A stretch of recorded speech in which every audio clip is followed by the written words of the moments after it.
Olá, seja bem-vindo a mais um vídeo aqui no nosso canal.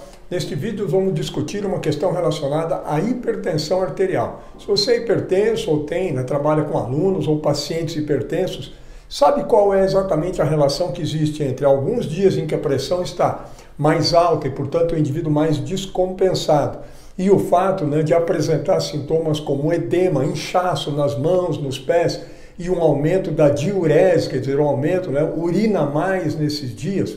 Vamos conhecer então essa relação da pressão alta com o edema e a diurese. Vamos lá, pessoal. Então, olha só, atenção aí.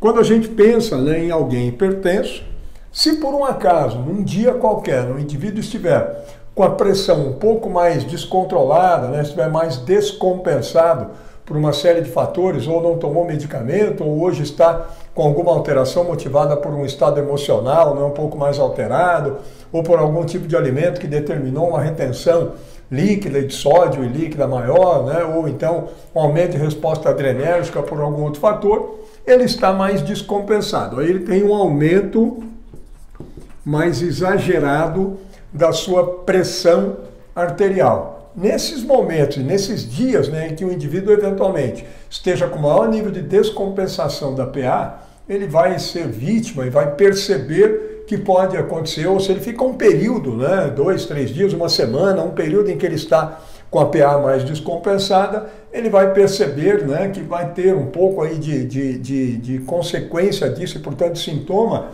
de um aumento de edema, de um maior inchaço, às vezes perceber as mãos, os pés, as pernas mais inchados, e também vai perceber que nesse dia ou nesses dias ele vai urinar um pouco mais, vai ter um aumento da sua diurese. Por que isso acontece? Vamos lá. Um primeiro ponto, a relação disso com o edema. O sangue que chega, eu já deixei um esqueminha aqui pronto, o sangue que chega lá nos capilares, então imagina que aqui nós temos um capilar sanguíneo, e o sangue sempre que chega lá nos capilares, esse sangue, o plasma dele, a porção líquida do sangue, esse plasma é filtrado. Tem essas fenestrações, esses poros nas paredes dos capilares, eles são porosos, e o plasma que está chegando aqui, quer dizer, o sangue que está chegando, o plasma escapa, parte desse plasma se desloca do leito capilar para o espaço intersticial, que é esse espaço quase que virtual entre o capilar e o tecido qualquer. E aí você tem aqui esse líquido plasmático se acumulando. Esse aqui é o nosso líquido intersticial, porque é o líquido que se acumula aqui no interstício. Atenção nisso agora. Tem até vídeo aqui falando sobre essa questão da filtração. Esse deslocamento do plasma do leito capilar para o espaço intersticial, o nome disso é filtração. Esse é um processo de filtração. Então o plasma deixou o capilar e atingiu o interstício. O principal fator determinante para isso é uma competição aqui, basicamente, entre duas pressões. A pressão hidrostática, que é a pressão sanguínea aqui nos capilares, que em geral é em torno de 30 milímetros de mercúrio. E uma outra pressão, que é a pressão oncótica, representada pela albumina, e que segura o plasma aqui no leito capilar. Quanto maior for a diferença entre essas duas pressões, a pressão hidrostática e a pressão oncótica, ou pressão colóide osmótica da albumina, maior é a filtração. Então, para a gente aqui, é só entender o seguinte: quanto maior for o valor dessa pressão hidrostática, da pressão sanguínea lá nos capilares, mais plasma vai escapar e menos plasma vai voltar para o leito capilar. O nome desse retorno é reabsorção. Então a reabsorção é menor. Se o indivíduo está hipertenso, com a pressão mais alta, a pressão nas artérias é mais alta e a pressão sanguínea lá nos capilares também é mais alta. 40, 45, 50, quanto estará? Depende do nível de deslocamento da pressão arterial dele. Portanto, quanto mais alta estiver a PA, maior será também a pressão hidrostática. E a diferença dela para a pressão colóide será maior. Lembra? Quanto mais alta estiver a pressão hidrostática, maior será a filtração e menor o retorno do plasma para o leito vascular, portanto, o líquido intersticial para o leito vascular. Portanto, acumula mais líquido no espaço intersticial. Esse acúmulo de líquido aqui é o edema. Está aqui.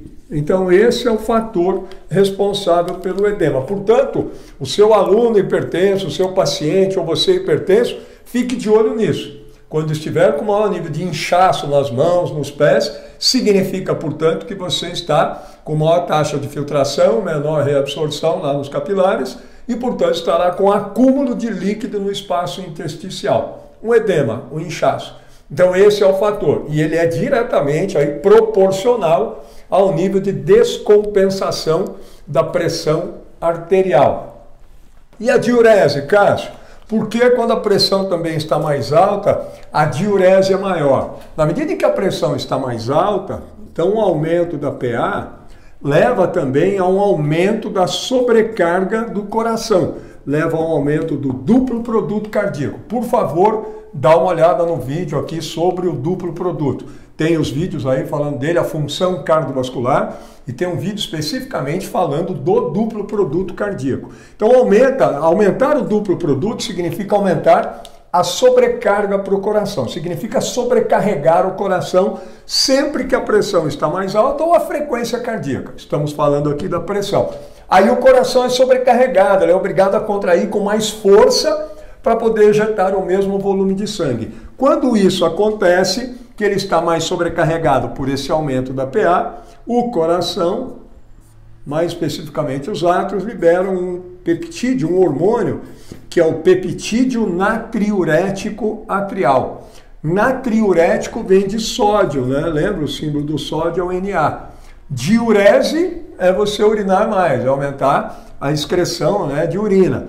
Então essa é a diurese. Natriurese significa o quê? Aumentar a excreção de sódio na urina. Então tem o peptídeo natriurético atrial. O que esse cara faz? Vai lá nos rins e lá nos rins ele faz os rins aumentarem a excreção de sódio. Na medida em que eu aumento a excreção de sódio, naturalmente isso também é acompanhado por um aumento do volume urinário. Então eu aumento a diurese. Por quê? Porque eu aumento a excreção de sódio e a água, né, acompanha o movimento do sódio pela propriedade osmótica do sódio. Perder mais sódio, quer dizer, lá nos rins, reter menos sódio. Eliminar mais significa também reter menos líquido. Eliminar mais líquido. Portanto, aumenta a diurese. Por isso que nós denominamos esse fenômeno de natriurese osmótica. Né? O sódio está sendo eliminado e leva a uma diurese osmótica. E esse fenômeno, desculpa, é a natriurese de pressão.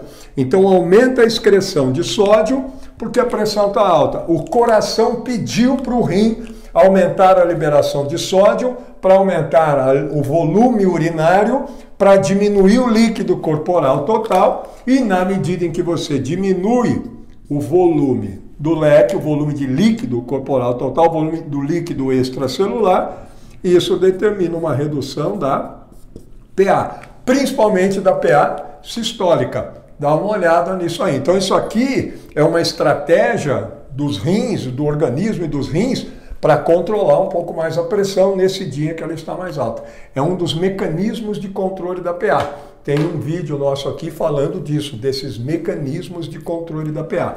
Por conta disso, então, é que, dentre alguns sintomas, dois deles, né, relacionados à hipertensão, estão aqui. O edema e a diurese, então representada por um aumento da natriurese de pressão. Por aumentar o coração, aumentar a liberação, então, do peptídeo natriurético atrial. Maravilha? Então, essa é a relação que existe entre a pressão mais alta, edema, diurese. Deixe seu aluno, paciente, informado sobre isso, para que eles entendam, eventualmente, né, por alguns desses sintomas que num dia ou num determinado período, por algum motivo, a PA está mais alta, conscientizado em relação a isso, ele vai tomar as providências necessárias. Se ele não tem consciência disso, ele não entende essa relação, isso pode representar para ele um risco maior. Fundamental que ele entenda algumas das consequências, alguns dos sintomas